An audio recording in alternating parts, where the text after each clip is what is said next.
আসসালামু আলাইকুম সবাইকে। আজকের ক্লাসে সবাইকে স্বাগতম জানাচ্ছি। আজকের ক্লাসটা তাদের জন্য যারা কণিকে একটু দুর্বল আছে, অর্থাৎ আমাদের উচ্চতর গণিতের তৃতীয় পত্র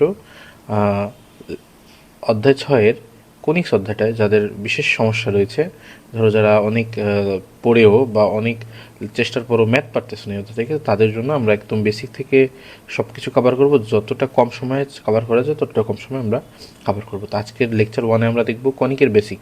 তো আসলে আমাদের কোথায় কোথায় ঘাটতি থাকে বা কী কী জিনিসপাতি আমাদের জানা লাগবে এই অধ্যায়টা ভালো করার জন্য, এগুলো নিয়ে আমরা আলোচনা করবো। এছাড়াও আমরা কনিকের শর্তসমূহ, যেগুলো এমসিকিউর জন্য খুবই গুরুত্বপূর্ণ, এগুলো দেখব।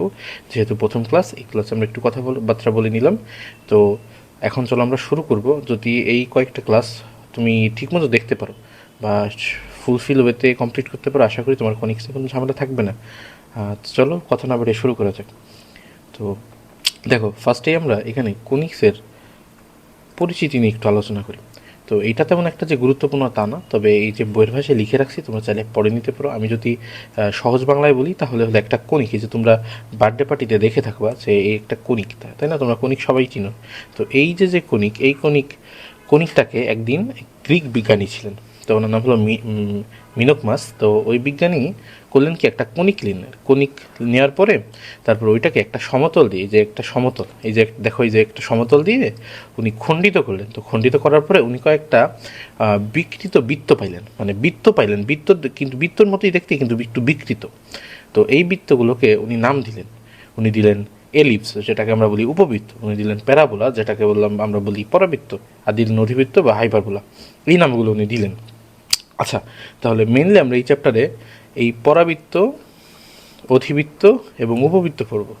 আর আরেকটা বিষয় আছে, এই চ্যাপ্টারটা আমাদের পড়ার জন্য অবশ্যই সরল রেখার বেসিক খুবই গুরুত্বপূর্ণ। আমাদের এটা মাথায় রাখতে হবে, সরল রেখার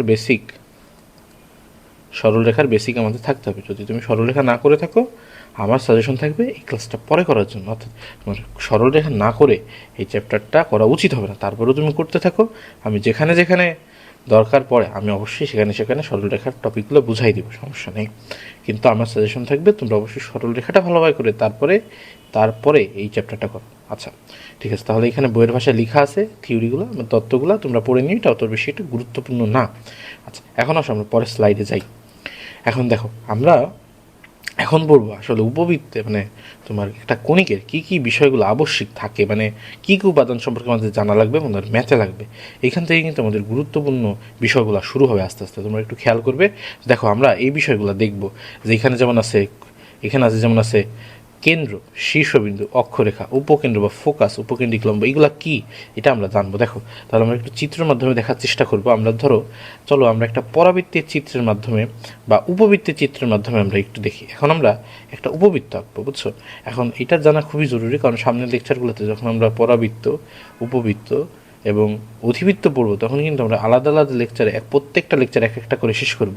কিন্তু এই ডিটেলসে শেষ করব। কিন্তু এই লেকচারে জাস্ট আমি তোমাদের একটা ওভারভিউ দিচ্ছি যে আসলে কী কী থাকে, মানে তোমাদের ধরো একটা পরিচয় করিয়ে দিচ্ছি। যখন আমরা নতুন কোনো মানুষের সাথে দেখা হই তাহলে তো পরিচয় হই, তাই না? তো ঠিক তেমনি আমরা এই অধ্যায়ে, মানে এখন এই লেকচারে জাস্ট আমরা পরিচিত হব যে কোন কোন অংশগুলো থাকে আর কিভাবে থাকে আর তার নাম কি। তো দেখো, আমি উপবৃত্ত দিয়ে তোমাদের আমি একটা উদাহরণ দিচ্ছি, মানে উপবৃত্ত সাহায্যে আমি দেখাই দিচ্ছি যে কী কী থাকে একটা কনিক্সে। আচ্ছা, তো ফার্স্ট আমাদের কাজ হবে হলো যে দুইটা অক্ষ নিয়ে নেওয়া। ধরো এই যে আমি একটা অক্ষ নিলাম, যেটাকে তুমি বলতে পারো এক্স অক্ষ নিয়ে নিলাম। আচ্ছা, হয়েছে। এখন আরেকটা অক্ষ নিয়ে নিব, যেটা এই বরাবর থাকবে, উলম্ব বরাবর, যাকে আমরা বলবো ওয়াই অক্ষ, তাই না? দুইটা অক্ষ খুবই দরকার। আচ্ছা, দুইটা আমি সমান করে দুইটা অক্ষ নিয়ে নিলাম। এই অক্ষটা আমি একটু বাড়িয়ে নিব। আচ্ছা, দরকার নেই, ঠিক আছে। এখন দুইটা অক্ষর নিয়ে নিলাম, আমি দুইটা অক্ষর নাম দিয়ে দিচ্ছি। এটা দিলাম এক্স অক্ষ, সরি এটা ওয়াই অক্ষ, ওয়াই অ্যাক্সিস। এই অংশটাকে আমি দিলাম এক্স অ্যাক্সিস। আচ্ছা, এখন চলো আমরা একটা উপবৃত্ত অঙ্কন করি। উপবৃত্তটা অনেকটা এই শেপের, এই যে মানে বৃত্তর মতোই, কিন্তু একটু উপর নিচে চাপা। আচ্ছা চলো, ঠিক আছে। আচ্ছা, এখন আসো, আমাদের উপবৃত্ত আমরা অঙ্কন করে ফেললাম। এখন আমাদের কি কি বিষয়গুলা জানা লাগবে দেখো। ফার্স্ট অফ অল এইখানে মাঝখানে যে অংশটা থেকে আমরা বলি কেন্দ্র, কেন্দ্র আমরা ও দিয়ে প্রকাশ করি, যেহেতু এটা মূল বিন্দুতে আমরা ও দিয়ে প্রকাশ করতেছি। এই যে দুই পাশে এক্স অক্ষের দুই পাশে যে অংশটা ছেদ করছে, এই দুইটাকে আমরা বলবো হলো শীর্ষ। তো এই শীর্ষটাকে আমরা এ দিয়ে প্রকাশ করি, আর এই শীর্ষটাকে আমরা প্রকাশ করি এ প্রাইম দিয়ে।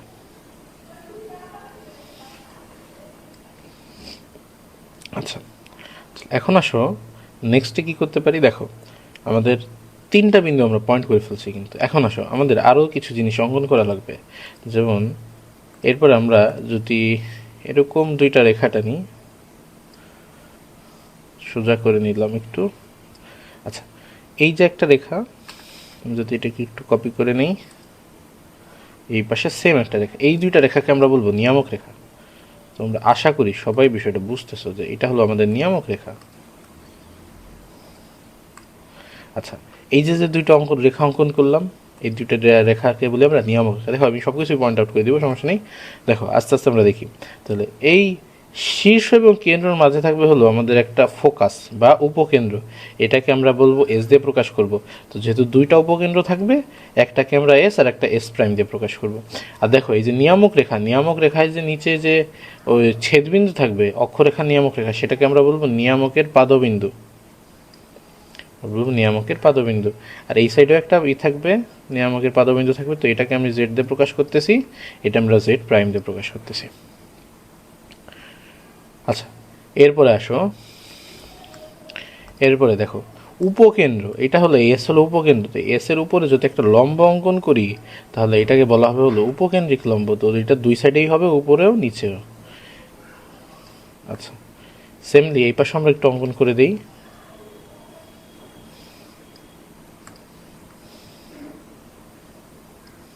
আচ্ছা, এখন আসো, বুঝলে?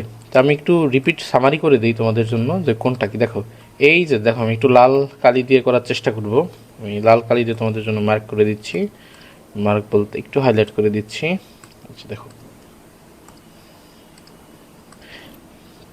লক্ষ্য করিও।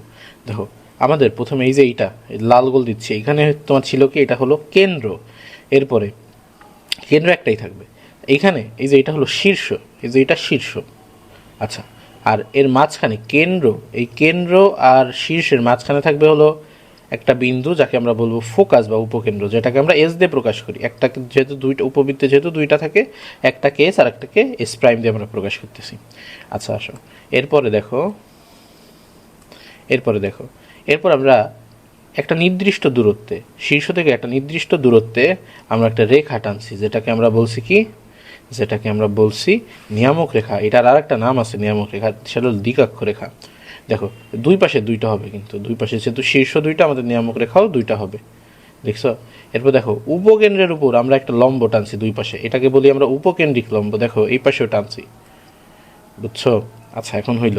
এখন দেখো এই যে যে রেখাটা আছে না, এই যে বড় রেখা, এই যে রেখা, যে রেখার উপর অবস্থিত আমাদের উপবৃত্তটা, সেটাকে বলি আমরা অক্ষরেখা। তাহলে এখানে বোঝা যাচ্ছে অক্ষরেখা হলো এক্স। সেটা কিন্তু খুবই ইজি, তাই না? খুবই ইজি। আচ্ছা, তাহলে আমি এখানে একটু এক্স অক্ষ যে এটা একটু বলে দিচ্ছি, যে এটা এই যে এখানে এক্স, এইটাও কিন্তু এক্স অক্ষ। এটা হলো এ, ওইটা হলো এক্স, আর এটা হলো এক্স প্রাইম। ওইটা হলো ওয়াই, এটা হলো ওয়াই প্রাইম। আশা করি তোমরা বুঝে ফেলেছো। এখন আমি আরও কয়েকটা নামকরণ করে দেই, যেমন উপকেন্দ্রের এটাকে বলবো হলো এন, এটাকে বলবো হলো এল প্রাইম, বুঝছো?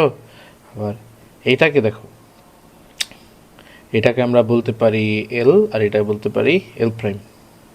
আচ্ছা, আর নিয়ামক রেখার এইটাকে আমরা বলবো, এটাকে যদি আমরা বলি এম, এটাকে বলবো এন। সেমলি এইখানে এম প্রাইম, এন প্রাইম। আশা করি তোমরা বুঝে ফেলেছো। তাহলে দেখো আমি একটু যদি তোমাকে এখানে সামারাইজ করে দিই। এখানে দেখো কেন্দ্র আমাদের ছিল কি, কেন্দ্র কি বুঝলাম, শীর্ষবিন্দু বুঝলাম। অক্ষরেখা কি বলতো, এখানে অক্ষরেখা, এখানে অক্ষরেখা, কিন্তু এখানে কিন্তু অক্ষরেখাটা আমাদের এই যে এক্স অক্সিস, এই যে এক্স অ্যাক্সিসটাই কিন্তু অক্ষরেখা। এরপর উপকেন্দ্র বা ফোকাস চিনলাম, উপকেন্দ্রিক লম্ব চিনলাম, নিয়ামক রেখা বা দ্বিকাক্ষ চিনলাম, এরপরে নিয়ামক রেখার পাদবিন্দুও চিনছি। এখন আসে আমাদের বাদ থাকে জাস্ট, আমাদের বাদ থাকলো শুধু কি আমাদের কিন্তু শুধু বাদ থাকলো উৎকেন্দ্রিকতা। বুঝছো, আমাদের শুধু বাদ রইল কি উৎকেন্দ্রিকতা। এখন দেখো উৎকেন্দ্রিকতা কি, এটা কিন্তু আমরা নেক্সট স্লাইডে শিখবো, কিন্তু আমি তোমাদের একটু ধারণা দিয়ে দিই এর আগেই যে উৎকেন্দ্রিকতা হলো, দেখো একটা বৃত্ত কিন্তু একটু সংকুচিত হয়ে একটা বৃত্ত কিন্তু দেখো এটা উপবৃত্তটা বা যে কোনো কিছু তুমি দেখো দেখবে কিছুটা বৃত্ত শেপের। তো যদি বৃত্ত শেপ থেকে একটু চেপেই তো এটা হয়েছে, তো এই যে বিকৃতিটা মানে বৃত্ত থেকে যে বিকৃতি হয়েছে ওই বিকৃতির পরিমাণটাকেই আমরা দিয়ে বা উৎকেন্দ্রিকতা বলি। বুঝছো, নেক্সট স্লাইডে দেখবো, তারপর একটু ধারণা দিলাম। আচ্ছা দেখো, আশা করি তোমাদের এই জিনিসটা ক্লিয়ার হয়েছে, কোথায় কি থাকে এবং কাকে কি বলে এটা মোটামুটি ক্লিয়ার হয়েছে। তোমরা এটা আবার স্লাইডটা একটু পজ করে দেখে নিও বা আবার রিপিট দেখো, তাহলে খুব সুন্দর ওয়েতে বুঝতে পারবা তোমরা। আচ্ছা তাহলে চলো আমরা নেক্সট স্লাইডে যাই। দেখো নেক্সট স্লাইডে কিন্তু আমাদের পরাবৃত্ত চিত্রটা দেওয়া আছে। আগের স্লাইডে আমরা কি এটা বলো তো, এটা কিন্তু উপবৃত্ত ছিল, আমি একটু লিখে দিলাম, তোমরা কনফিউজ হইতে পারো যেহেতু অনেকেই চ্যাপ্টারটা নতুন করতেছো।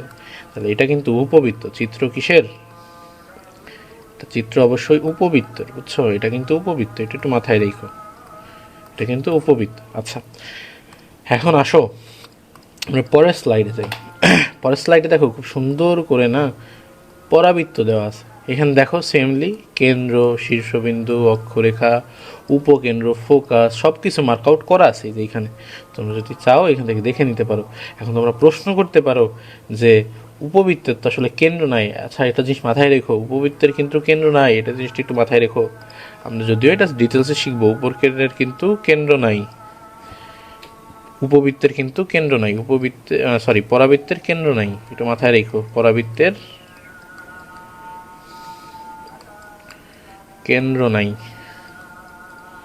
এটা কেন নাই আমরা পরাবৃত্তের ডিটেলস ক্লাসে যখন আমরা করব তখনই আমরা জানতে পারবো। আমরা যখন ডিটেল ক্লাস করবো পরের লেকচার নাম্বার 2তেই আমরা এটা জানবো যে কেন নাই এবং কী জন্য নাই। আর দেখো পরাবৃত্তের কিন্তু একটা সাইড আর একটা সাইড কিন্তু নাই, দেখছো একটা সাইড কিন্তু, অর্থাৎ কোনো জায়গায় মিলিত হয় না, আমাদের গোল না কিন্তু টোটালি, তাই না? আচ্ছা এক সাইড খোলা আর কি। আচ্ছা তো বাকি সব কিছু এখানে মার্ক আউট করা আছে, তোমরা একটু দেখে নিবা, একটু দেখে নেবে। এই চিত্রগুলো খুবই গুরুত্বপূর্ণ। নিয়ামক রেখা, শীর্ষবিন্দু, কোনটা ফোকাস, পরাবৃত্তের অক্ষ, উপকেন্দ্রিক লম্ব সব দেওয়া আছে, একটু দেখিও, সমস্যা নেই, একটু দেখিও। আচ্ছা তাহলে পরের স্লাইডে যদি যাই, আমাদের অধিবৃত্তটা দেওয়া আছে, আমি একটু লিখে দিই এখানে অধিবৃত্ত, বারবার উপবৃত্ত বলে ফেলতেছি। চিত্র অধিবৃত্ত, এটা কিন্তু অধিবৃত্ত। আশা করি বুঝছো বিষয়টা, আশা করি বুঝছো, তাই না? আশা করি বুঝছো। এখন এটা অধিবৃত্ত, দেখো এটা যদিও আগেরবার মতো সুন্দর করে লেখা নাই, তবে তোমরা সব চিনবা। এই এটা কি বলো তো, এটা হলো শীর্ষ, এই দুটা এই যে এল এম দেখছো সুন্দর করে দেওয়া আছে, তোমরা একটু দেখলেই বুঝতে পারবো। আচ্ছা তাহলে চলো এখন এই তিনটা শেখা হইলো, দেখো খুব সুন্দর করে আমি মার্ক আউট করে দিছি খুব সুন্দর করে, এখন বাকিটা তোমরা একটু দেখে নিবা। চলো এরপরে আমরা যাই হলো উৎকেন্দ্রিকতায়, আমাদের খুবই গুরুত্বপূর্ণ একটা কনসেপ্ট উৎকেন্দ্রিকতা। এখন চলো উৎকেন্দ্রিকতা কি আমরা একটু দেখার চেষ্টা করি। দেখো ফার্স্ট অফ অল উৎকেন্দ্রিকতা কি, উৎকেন্দ্রিকতা বলতে কি বোঝো? দেখো উৎকেন্দ্রিকতা হলো কণিকের একটি ধর্ম যা উপকেন্দ্রের থেকে কোনো বিন্দুর দূরত্ব এবং সেই বিন্দু নিয়ামক রেখার দূরত্বের অনুপাত বোঝায়। তোমাকে আমি সেটা যদি সহজ ভাষায় বলি না, সহজ ভাষায় হলো উৎকেন্দ্রিকতা হলো উপকেন্দ্র থেকে যে দূরত্বটা, উপকেন্দ্র থেকে দূরত্ব ও নিয়ামক রেখা থেকে দূরত্ব অনুপাত। এই জিনিসগুলো তোমরা নেক্সট ক্লাসে একদম খুব ভালো করে ডিটেলসে বুঝবা। তারপর আমি জাস্ট তোমাকে সূত্রটা বলে দিলাম এখানে আপাতত, বাকিটা আমরা নেক্সট ক্লাসে তো দেখবই। তাহলে এই সূত্রটা তোমার একটু মাথায় রাখা লাগবে, তাই না? উপকেন্দ্র থেকে দূরত্ব, নিয়ামক রেখা থেকে দূরত্ব, কার দূরত্ব? কণিকের দূরত্ব। বুঝছো? উপকেন্দ্র থেকে আমি তোমাকে একটু দিয়ে দেয়, দাঁড়াও একটু দেখাই দিই যে আসলে উৎকেন্দ্রিকতাটা কি, এখানে কি বুঝাইছে, দাঁড়াও একটু দেখাই। আচ্ছা দেখো এই পরাবৃত্তের একটু উদাহরণ দিই তোমাদের। দেখো এইখান থেকে এইটার এই যে দূরত্ব না, আর এইখান থেকে এই দূরত্ব, এটাকে বলি আমরা উপকেন্দ্র থেকে পরাবৃত্তের দূরত্ব, আর এই পরাবৃত্ত থেকে এই নিয়ামক রেখার দূরত্ব, এই যে দুইটার অনুপাতই হলো উৎকেন্দ্রিকতা। আমার কথাই বুঝছো? এই বিন্দু থেকে এই বিন্দু আর এইখান থেকে এই পর্যন্ত যে দূরত্বটা, সেটাই হলো আমাদের উৎকেন্দ্রিকতা। দেখো আর একটু ভালো করে বলি, এখান থেকে এই অবধি যে দূরত্ব, অর্থাৎ উপকেন্দ্র থেকে পরাবৃত্তের যে দূরত্ব, এখান থেকে পরাবৃত্ত থেকে আবার এই নিয়ামক রেখার দূরত্বর অনুপাত, এই অনুপাতকে আমরা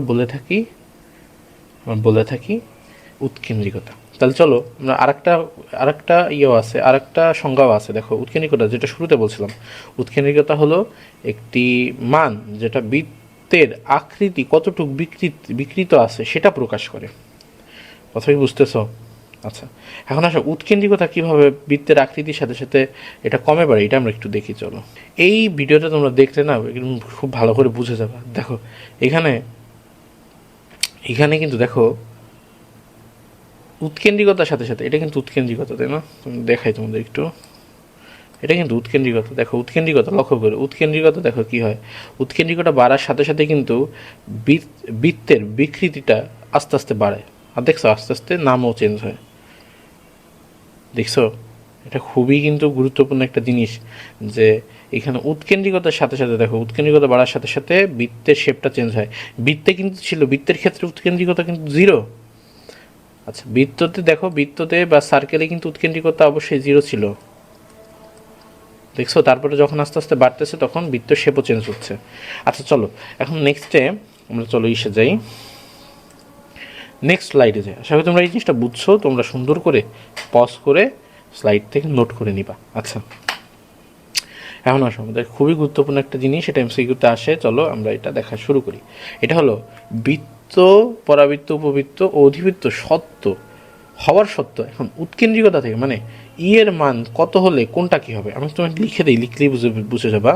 যদি আমি এখানে লিখি যে যদি উৎকেন্দ্রিকতা 0 হয় তাহলে এটা হবে বৃত্ত। সত্যগুলো লিখি, একটু মাথায় রেখো। আবার যদি এর মান 0 থেকে বড়, 1 থেকে ছোট হয় সেক্ষেত্রে হবে উপবৃত্ত।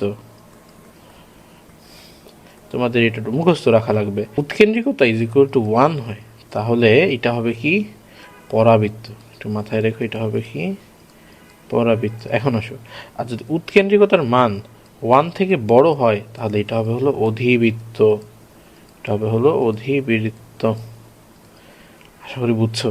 এই কন্ডিশনগুলো খুবই গুরুত্বপূর্ণ, এই কন্ডিশনগুলো প্রত্যেকটাই অনেক অনেক গুরুত্বপূর্ণ, একটু মাথায় রাখবে। প্রত্যেকটাই কিন্তু গুরুত্বপূর্ণ, কন্ডিশনগুলো একটু মাথায় রাখবে।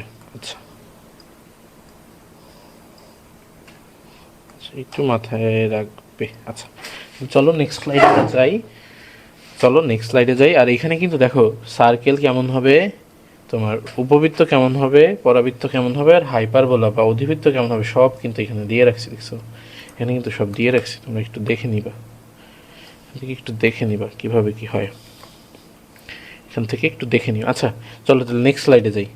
আচ্ছা, এটা আরেকটা আমাদের খুবই গুরুত্বপূর্ণ বা একটা বলা যায় বেসিক একটা জিনিস, সেটা হলো কণিকের আদর্শ সমীকরণ কি হবে। আসো আমরা একটু কণিকের আদর্শ সমীকরণ সম্পর্কে একটু জানি। এটা এমসিকিউতে খুবই আসে, তো তোমরা একটু মাথায় রাখবা যে কণিকের আদর্শ সমীকরণটায় একটা অবশ্যই x² যুক্ত পদ থাকবে, y² যুক্ত একটা পদ থাকবে, xy যুক্ত একটা পদ থাকবে, একটা শুধু x আর একটা y যুক্ত আর একটা ধ্রুবপদ থাকবে। এগুলো শূন্য একটা শূন্যও থাকতে পারে, সমস্যা নেই, বাট থাকা এটা হলো আদর্শর কথা বলতেছি। আচ্ছা, যেটা x² সাথে থাকবে সেটাকে আমরা সেই সহগটাকে বলি a, এটা সহগকে বলি b, এটা সহগকে বলি হলো 2h, এটাকে বলি হলো 2g, এটাকে বলি 2f। 2fটা একটু লিখি, 2f। তাহলে এই যে যেটা লিখলাম এটা হলো আমাদের কণিকের আদর্শ সমীকরণ। এই সমীকরণ থেকে অনেক কিছু নির্ণয় করা যায়, বুঝছো? দেখো এই সমীকরণে কয়েকটা সহগ আছে, সহগগুলা কি কি? এই সহগগুলা হলো a, b আর হলো h। আরও সহগ আছে, তবে এই তিনটা সহগের মাধ্যমে কিন্তু আমরা অনেকগুলো প্রপার্টিস নির্ণয় করতে পারি এই সমীকরণ থেকে, বুঝছো? অনেকগুলো প্রপার্টিস আমরা নির্ণয় করতে পারি এই সমীকরণ থেকে। দেখো ফার্স্ট অফ অল, যদি ab - h² এটা যদি ইকুয়াল টু 0 হয়, বুঝছো? ইকুয়াল টু যদি 0 হয় তাহলে আমরা বুঝবো এটা অবশ্যই হবে পরাবৃত্ত। আচ্ছা, আর এটা যদি তোমার 0 থেকে ছোট হয় তাহলে একটা শর্ত আছে, আর যদি এটা শূন্য থেকে বড় হয় তাহলে একটা শর্ত আছে। দেখো, যদি শূন্য থেকে ছোট হয় এটা হবে অধিবৃত্ত, যদি শূন্য থেকে বড় হয় তাহলে এটা হবে উপবৃত্ত। এগুলা কিন্তু এমসিকিউতে অনেক অনেকবার আসছে, খুবই গুরুত্বপূর্ণ একটা টপিক, এটা খুবই গুরুত্বপূর্ণ। হ্যাঁ, একটু মাথায় রেখেও, এটা খুবই গুরুত্বপূর্ণ। হ্যাঁ, এইগুলা কিন্তু, এই তিনটা শর্ত কিন্তু খুবই গুরুত্বপূর্ণ, বুঝছো? ওগুলা কিন্তু স্টার দিয়ে দিলাম আমি, খুবই গুরুত্বপূর্ণ, একটু মাথায় রাখবা, এটা খুবই গুরুত্বপূর্ণ। আচ্ছা, আরেকটা শর্ত আছে, অনেক সময় চাই বৃত্ত কিনা। বৃত্ত হইতে হইলে অবশ্যই শর্তটা হতে হবে, আচ্ছা আমি একটু সাইডে বৃত্ত হওয়ারও শর্ত লিখে দিই। বৃত্ত হওয়ার অনেক সময় আসে, যদিও কম আসে, এই তিনটাই বেশি আসে, তবে আচ্ছা আচ্ছা দেখো, তাহলে বৃত্ত হওয়ার শর্তটা একটু দেখো। বৃত্ত হইতে হইলে অবশ্যই এ আর বি সমান হইতে হবে, এ এবং বি সমান, এবং এইচ ইকুয়াল টু 0 হইতে হবে, তাইলে বৃত্ত হবে। তাহলে এই যে যে জিনিসটা লিখলাম, এই যে এটা হলো বৃত্ত হওয়ার শর্ত, আসলে বৃত্ত হওয়ার শর্ত, বুঝছো? বৃত্ত হওয়ার শর্ত।